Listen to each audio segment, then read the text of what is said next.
Good morning, everyone. Happy Tuesday morning to you, and welcome back to Morning Musings. My name is Don K. Preston. I am the president of Preterist Research Institute of Ardmore, Oklahoma. Hey, I don't want you to forget, even though we've canceled Preterist Pilgrim Weekend for this year, as I promised you, we're going to have a virtual Preterist Pilgrim Weekend. I have asked that each of the speakers that we have invited to produce videos of the lessons that they're going to present. We are my absolutely fantastic webmaster, Alan Morton, is going to organize everything, going to make it look like we're having a Preterist Pilgrim Weekend. We're even going to have a virtual Preterist Pilgrim Weekend book table. You know, every year at our conference, we offer fantastic discounts on all of the material that we offer, and you're kind enough to take advantage of that. And so we're going to do the same thing. This year, got something in my eye here. This year, we're going to have a virtual book table. And what we're going to do, we're going to offer some of the same fantastic discounts, and we're going to offer free shipping on all of the offers, if you purchase over $10 or so, and you'll have free shipping. How about that? So be watching for that. As the time gets closer, I'll be announcing and we'll provide links and all of that kind of stuff so that you can watch Preterist Pilgrim Weekend 2020. Now, we won't have the gathering and we'll miss that kind of fellowship, and we're sorry for that. COVID-19 has really messed up a lot of things, hasn't it? But we're still going to be offering the fantastic teaching and preaching.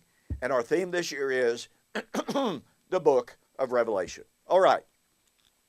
Well, yesterday I pointed out to you, I shared with you the various attempts that have been made to negate the language of Matthew 24 and verse 34. Those attempts have redefined the word generation.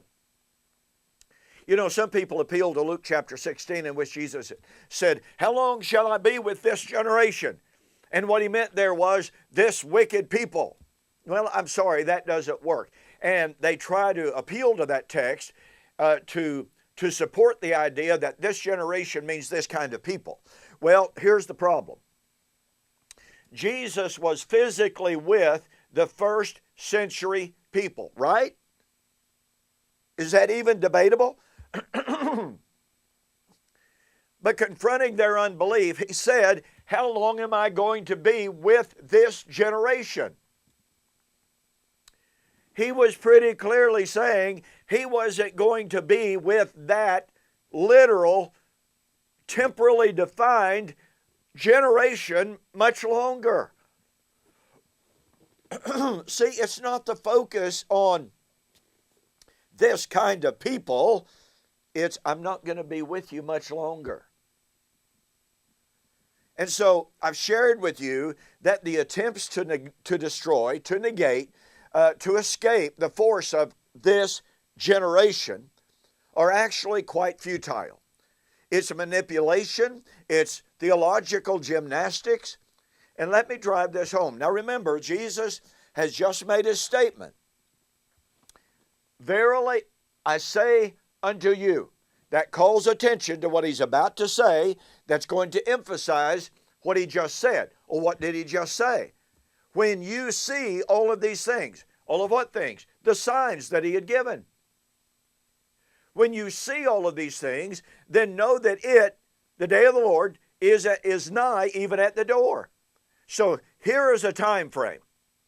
When you see the signs, you know it's near. "And verily I say unto you, this generation will not pass until all of this happens." How much clearer could language be?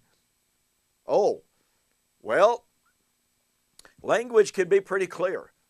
In Matthew 16, 27 and 28, Jesus said, "The Son of Man will come in the glory of the Father with his angels, and shall reward every man according as his work shall be. And verily I say unto you."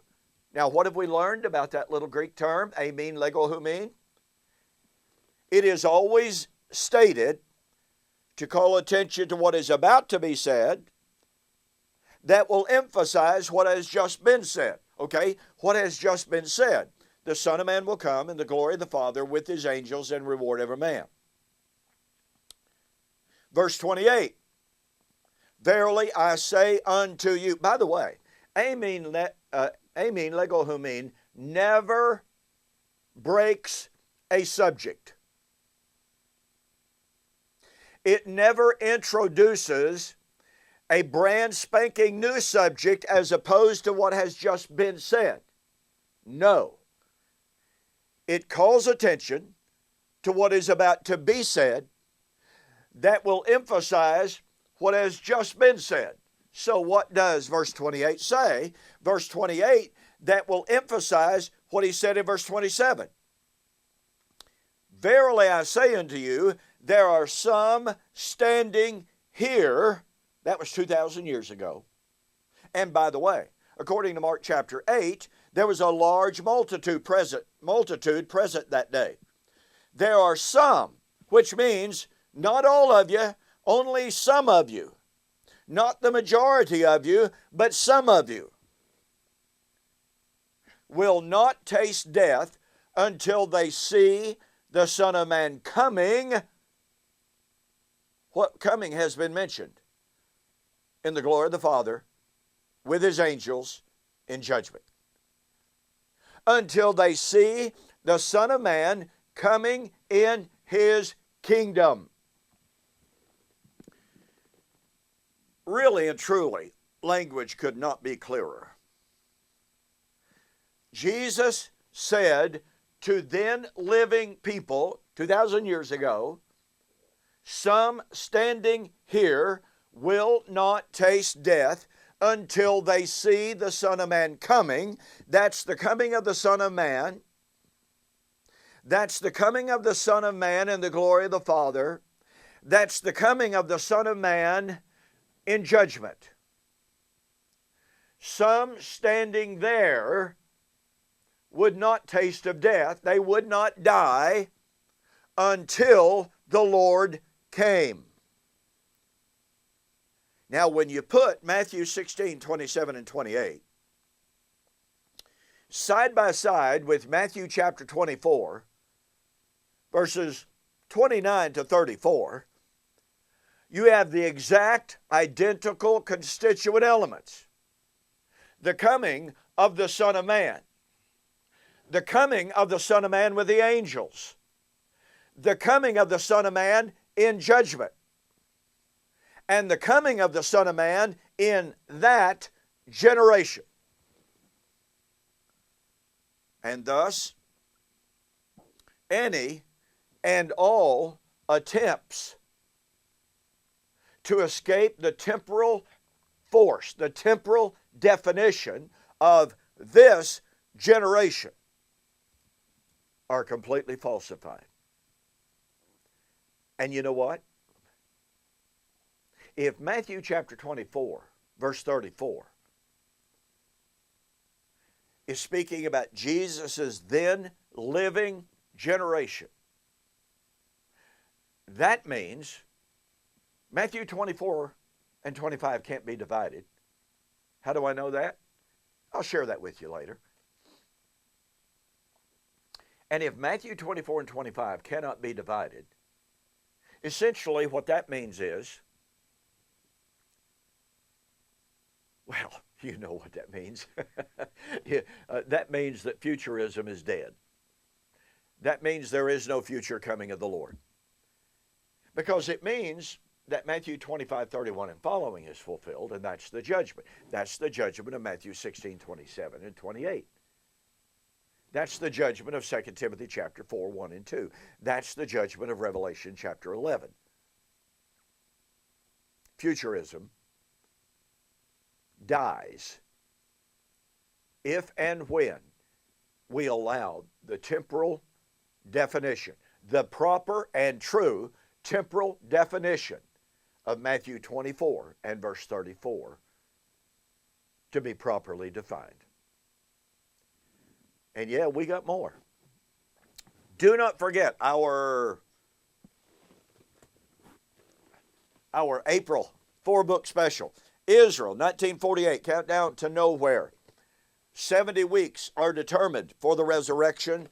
Israel and the land promises, with another free book tossed in when you purchase. If you purchase these separately, they would cost you over $70 for U.S. orders only. I cannot do this for overseas orders or out of U.S. orders. U.S. orders only.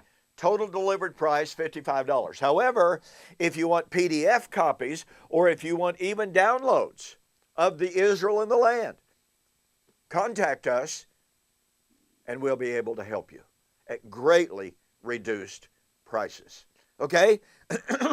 We've got more, proving that this generation shall by no means pass away, had to refer to the first century generation.